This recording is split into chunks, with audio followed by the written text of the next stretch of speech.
Hello students, welcome back to L&D YouTube channel. In the previous class, we have already completed all parts of the priceless gift. And today we are going to discuss about the question answer of this topic. पूर्व class रे आमे माने सबू parts गुडी को आमे पढिचु एवं आजि question answer देखिबा। ताल चलंतु प्रथम क्वेश्चन देखिबा कोन अछि। What did the writer experience in the restaurant? सेही भोजनालय रे लेखक कोन एमती अनुभूति पाइले। The writer experienced in the restaurant that it was very crowded and many people were eating and drinking there. He found some of the tables and chairs had been pushed into a corner. He sat at the corner table and started skimming through the newspaper.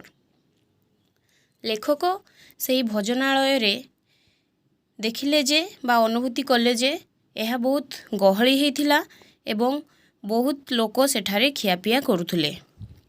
से देखिले जे किछि table आउ chair गोटे कोण को ठेला होई रखा जाइछि एवं से सेही कोण रे पड़िथिबा गोटे टेबल रे बसिले एवं खबर कागज पढ़िबा आरंभ कले। चलंतु नेक्स्ट क्वेश्चन देखिबा। What did he notice there?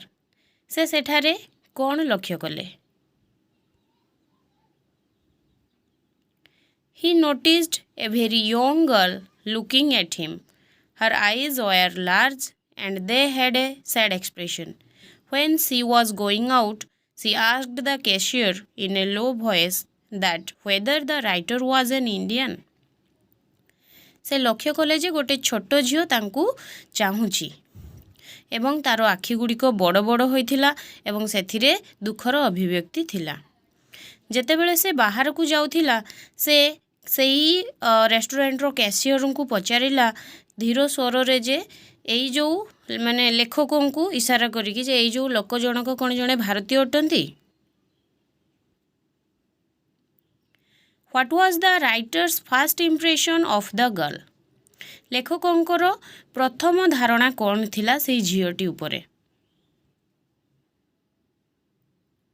The writer's first impression about the girl was very confusing. He found a sad expression in the girl's eyes. Her looking gesture and query about him awoke the curiosity of the writer about the girl. लेखकोंकर प्रथम धारणा बहुत confusing थिला। से माने से झियोटी आखिरे दुखर अभिव्यक्ति देखिथिले एवं तारो जो चाहिबार शैली एवं ता मनरे थिबा प्रश्न लेखकोंक विषय रे जो प्रश्न थिला ताहा लेखकोंकर जो जिज्ञासा बा जानिबार आग्रह को आहुरी अधिक जागृत कराई देथिला। What made the writer surprised? कौन लेखकों को आश्चर्य कर देथिला। The girl was looking at the writer and wanted to know whether he was an Indian. When she enquired about him to the cashier and once again looked at the writer was surprised. झियोटी लेखकों को चाहुथिला एवं लेखकों विषय रे जानिबा पई चाहुथिला जे लेखक जणे भारतीय थिले कि नुह।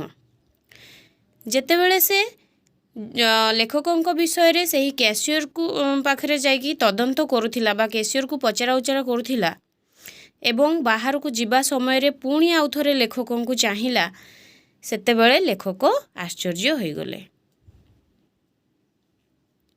Why did he enquire from the waiter? लेखक एठी ही रो अर्थ लेखकों को बुझौछि। लेखक वेटर को पाखरु काहेकि तदंत करुथुले। He inquired from the waiter about the girl because the girl's query about him and looking style aroused the curiosity of the writer. So he wanted to know more about the girl and what the matter was exactly.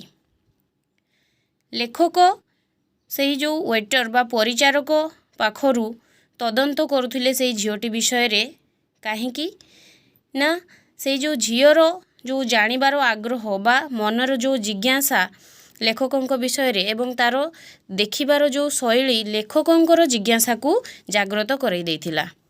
तेणु से झीटी विषय रे अधिक जानिबा पई चाहुथिले एवं माने प्रकृत रे कथाटा कौन बा विषयटी कौन ताहा से जानिबा पई चाहुथिले। What information did he get from the waiter? सेही परिचारक पाखरु से कौन इन्फॉर्मेशन पाइले?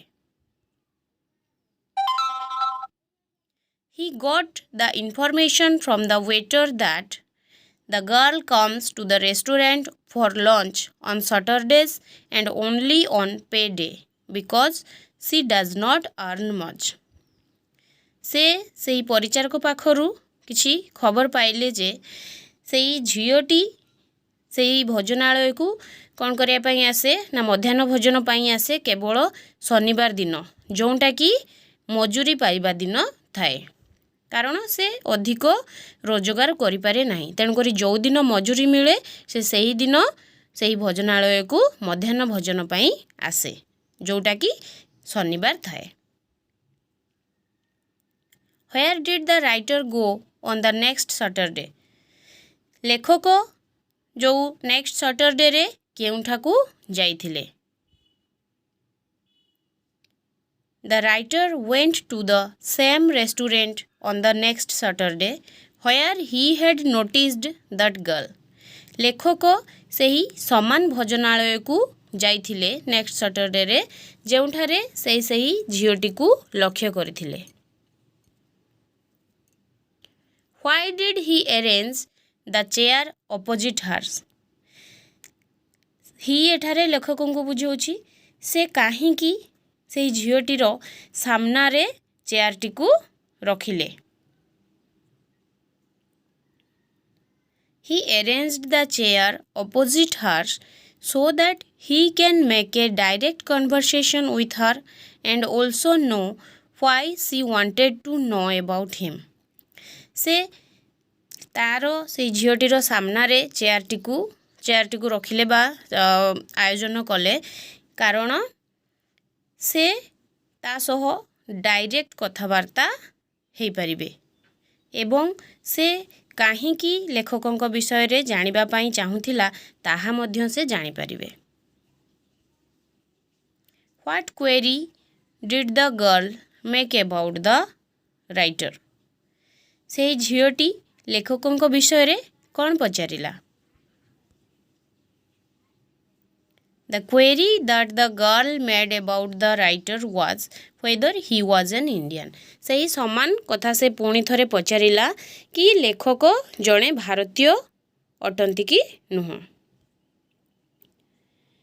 What impression did the writer have about the family of the girl? लेखक से झीटीर परिवार विषय रे कौन धारणा रखिथिले? The writer learned from the girl that her only guardian was her brother who works in the Indian Army as a soldier. She lived with her old widowed mother and her mother was very worried because they have not had any news from her brother for a long time. लेखक से झीटी पाखरु जानिया पई पाइले जे तार केवल जणे अभिभावक थिले जे कि तार भाई जे कि इंडियन आर्मी रे सोल्जर हिसाब रे काम करथिले। She lived with her old and widowed mother and her mother was very worried because they have not had any news from her brother for a long time. से तार वृद्धा विधवा माँ को सहित रहउथिला एवं तार माँ बहुत व्यस्त थिले कारण से माने तार भाई पाखरु बहुत दिन धरि कोनोसी खबर पाई नथिले। How was the writer treated at Maggie's house? Who was there to welcome him? लेखक मैगीर घरे किभली तांकु ट्रीट करागला एवं सेठारे किए थिले तांकु स्वागत करिया पई। The writer was treated with respect at Maggie's house. First, Maggie opened the door and entered into her house. Then she asked the writer to come in. She introduced him with her mother. Her mother was there to welcome him eagerly. लेखक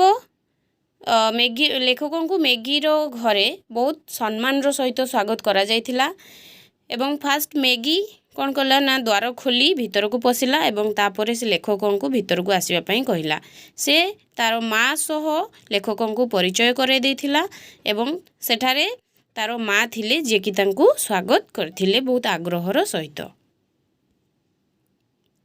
What was Mrs. Bethy doing when the writer met her? Why was she unwilling to go for a handshake?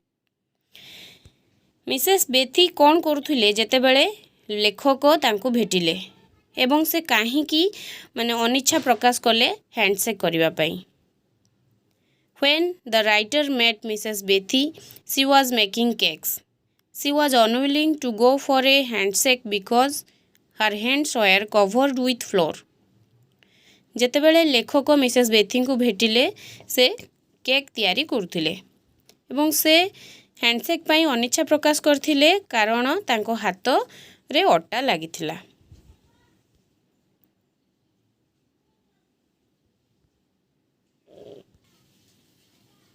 Why did the girl usually visit the same restaurant on Saturdays? काहे से झीओटी साधारणतः भावे शनिवार दिन से restaurant को जाए.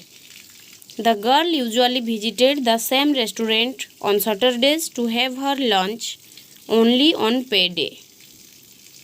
से झीओटी सही समान रेस्टोरेंट को शनिवार दिन जाए तार मध्याह्न भोजन करिबा पई केवल मजूरी पाइबा दिन रे.